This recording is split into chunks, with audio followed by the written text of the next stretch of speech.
میرا سوال یہ ہے کہ میں حافظ قرآن ہوں اور میرے گلی میں میرے گھر کے ساتھ ہی مسجد بھی ہے. میں 5 وقت کا نمازی بھی تھا, نماز بھی پڑھتا تھا باقاعدگی سے. لیکن کچھ عرصہ سے کچھ ایسا ہو گیا ہے کہ میں نماز میں باقاعدگی نہیں رکھ رہا, نماز کے اندر دل نہیں لگ رہا. یا نماز کے ٹائم میں اگر فری بھی ہوں تو میں مینٹلی طور پہ وہ پریپیئر نہیں ہوتا, تیار نہیں ہوتا کہ میں جا کے نماز پڑھ لوں. وہ میرے اندر وہ پہلے والی کیفیت نہیں ہے کہ بے چینی والی کیفیت نہیں ہے. کیا کچھ ایسا ہو سکتا ہے کہ میں وہ دوبارہ سے وہ آ جائے کہ میں نے نماز پڑھنی ہے اور میری نماز جا رہی ہے اور میرے اندر کچھ ایسی, ٹھیک ہے, یا وہ جو دل زنگ آلود ہو گیا ہے وہ کیسے زنگ کو ہٹایا جا سکتا ہے؟ حافظ صاحب ٹھیک ہے, آپ کا سوال سمجھ آ گیا. مجھے جو سمجھ آتی, ساحل صاحب اس کے اوپر ڈیٹیل بات کریں گے. مجھے تو یہ سمجھ آ گئی کہ آپ کا دل جو زنگ آلود ہوا ہے نا, اس کے تھوڑا سا زنگ اتر گیا, اس لیے آپ یہ سوال کر رہے ہیں. باقی ساحل عظیم صاحب آپ کو بہتر بتاتے ہیں. جی الحمدللہ صحیح پکڑا آپ نے. زنگ نہیں ہے, بس مٹی آئی ہوئی ہے. مٹی آئی ہے کیونکہ زنگ تو کافی عرصے بعد آتا ہے. اس کے لیے ریت مار چاہیے, اور ریت مار خود تو بندہ لگائے گا نہیں, بڑا جھکن والا کام ہے. نہیں, میں وہی لگانے لگا تھا ابھی کہ آپ نا سب سے پہلے تو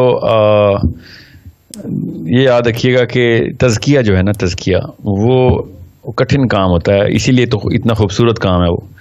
تزکیے کے لیے آپ نا سب سے پہلے تو جتنا زیادہ, آپ تو حافظ قرآن ہیں, آپ اس کا تفسیر اور ترجمے کے ساتھ وہ والی آیتوں کو بار بار جب بھی نماز پڑھیں یا نماز کے علاوہ بھی ان آیتوں کا تذکرہ اور ان آیتوں کا اجرا رکھیں اپنے اندر, کہ جو آخرت کے اندر اللہ تعالیٰ کی قربت کی آیتیں, ٹھیک ہے, قربت کی.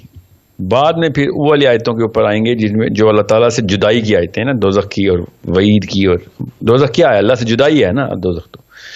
سو اللہ تعالیٰ کی قربت, آخرت کا ذکر جتنا بھی ہے نا, وہ آپ کو آپ کا جو زنگ ہے نا, جو مٹی ہے, وہ جھاڑ دے گی. کیونکہ ہمیں تو آخرت بہت اچھی طریقے سے سمجھائی جاتی ہے, مسلمان ہیں. دوسرا یہ کہ وہی بات ہے, پروکیسٹینیشن کی وجہ سے وہ والے کام, 2 طرح کے کام ہوتے ہیں اسلام میں, ایک وہ جس پہ جان جاتی ہے اور ایک وہ جس میں مال یا وقت جاتا ہے. ٹھیک ہے, تو نماز تو وہ کام ہے جس میں جان تو نہیں جاتی نا, مال یا وقت جاتا ہے.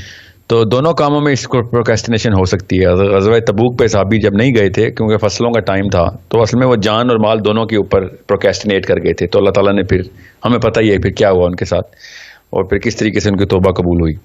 تو آپ کے کیس میں تو پروکیسٹینیشن آ رہی ہے, تو پروکیسٹینیشن تو سمپل وہی بات ہے, you are addicted to your current little chores of life. Chores کا مطلب ہے وہ والے کام جو کہ لامعنی سے ہوتے ہیں, بس بندہ سستی میں ڈوبا ہوتا ہے, اور لیتھارجی فٹیگ پہ فٹیگ آ رہی ہوتی ہے, کون کرے گا اب, یا بعد میں کر لوں گا. یہ سارے کے سارے کام آپ کے لائف سٹائل کو ریپرزینٹ کر رہے ہیں. اس کو پھر میں بتا رہا ہوں, ہارڈ لائف کے اندر لانا تھوڑا پڑے گا اپنے آپ کو. ہمیں یہ موبائل اور یہ ساری کی ساری چیزیں کچا کھا رہی ہیں. ہم نماز بنی ہی اس کیمیکل کو ریگولیٹ کرنے کے لیے, ماڈیولیٹ کرنے کے لیے تھی. اسی کیمیکل کو نفس کہتے ہیں. اس کیمیکل مطلب نفس اس کیمیکل کے اوپر بھی بہت اچھے طریقے سے سمجھ آتا ہے. اور وہ کیمیکل ہارمون جو ہے وہ آپ کو ہر ایسپیکٹ آف لائف میں سست کر دیتا ہے, اور آپ کو پھر روکتا ہے کہ یار کون کام اچھا کام, تو بالکل جس میں کوئی چیز ریوارڈ نہیں نا ملتی, آپ کو انسٹنٹ ریوارڈ نہیں ملتی, گریٹیفیکیشن کہتے ہیں, تو اس چیز کو وہ کرتا ہی نہیں ہے. پھر وہ تحریک ہی نہیں لے کے آتا, اور تحریک کا بھی وہی کیمیکل ہے, وہ ٹریگر ہی نہیں ہوتا. تو نماز میں کوئی پیسے تو نہیں ملتے نا, یا کوئی تعریف تو نہیں ہوتی, یا پھر یہ تو اللہ نے آخرت کے لیے کام رکھے میں. تو جو چیز آپ کو دنیا میں جو چیزیں مل رہی ہوں گی اس پہ آپ دیکھیں گے آپ کی تحریک کافی اچھی ہوگی, مگر جو چیز کا ریوارڈ دنیا میں نہیں مل رہا ہوگا اس پہ آپ سستی کر رہے ہوں گے. سو آپ کو اللہ نے قرآن کا گفٹ دیا ہوا ہے, تو آپ اس کے اندر سے چیدہ وہ والی اللہ کی قربت کی باتیں پڑھیں, اللہ سے کلام کریں. قرآن اللہ سے ہی کلام ہے نا, اللہ تعالیٰ کا کلام ہے. اللہ آپ سے کلام کر رہے ہوتے ہیں, نماز آپ کلام کر رہے ہوتے ہیں اللہ سے. ٹھیک ہے, تو اللہ تعالیٰ سے ہم کلام ہونے کے لیے آپ وہ والے ٹاپکس پکڑیں نماز کے دوران جس میں اللہ تعالیٰ کی قربت ہے. آپ حافظ ہیں, آپ تو آرام سے پکڑ سکتے ہیں نا وہ والی تمام تر آیتیں اپنی پہلی دوسری رکعت کے اندر درود شریف کے بعد تشہد میں بیٹھ کے وہ والی باتیں کریں اللہ سے جس میں اللہ کی قربت اللہ نے خود بیان کی ہے, اور وہ والی دعائیں کریں, اور اردو میں بھی کریں, جو کہ آپ کو اللہ تعالیٰ کے سامنے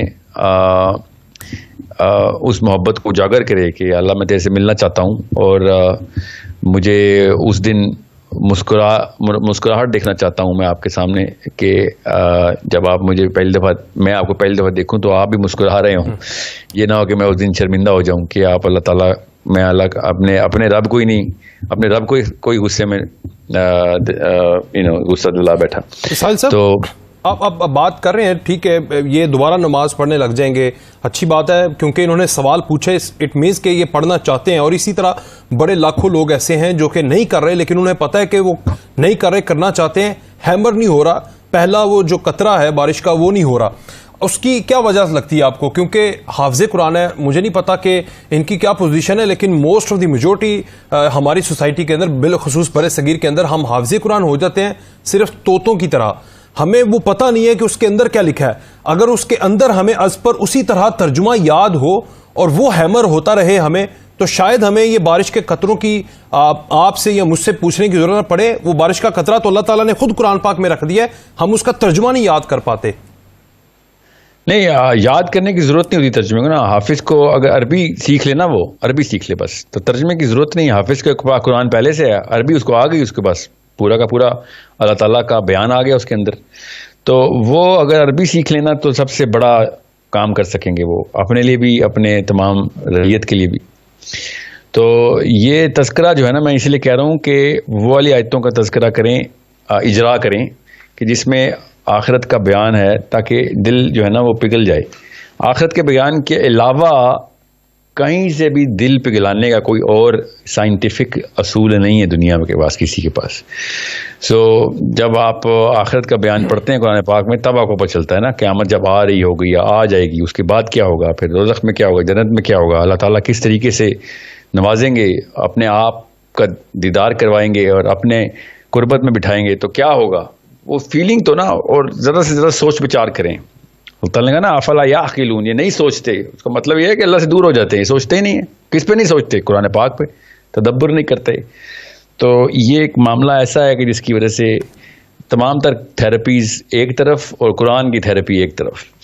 تو یہ سارا معاملہ ٹھیک ہو جائے گا اگر ہم کانشیس تذکرہ کریں گے ان تمام معاملات کا. اللہ تعالیٰ نے آخرت کی آیتیں 8 سال تک, پہلے 8 سال تک قرآن صرف آخرت نازل ہوتی رہی, اور جیسے ہی 8 سال آخرت نازل ہوئی پورا عرب تیار ہو چکا تھا. پھر 8ویں سال کے بعد احکامی آیتیں آئیں تو لوگوں نے ایک سیکنڈ میں احکام پورے کے پورے لائف میں اپلائی کر دیے. ایک سیکنڈ میں شراب اٹھا کے پھینکی, 1 سیکنڈ میں پردہ کیا, 1 سیکنڈ میں نمازیں جاری ہوئیں. کیسے ہو؟ پہلے آخرت کا کانسیپٹ اللہ تعالیٰ نے ڈٹرمن کروا دیا تھا اندر, تو ہمارے یہاں نہیں ہوتا نا وہ. بس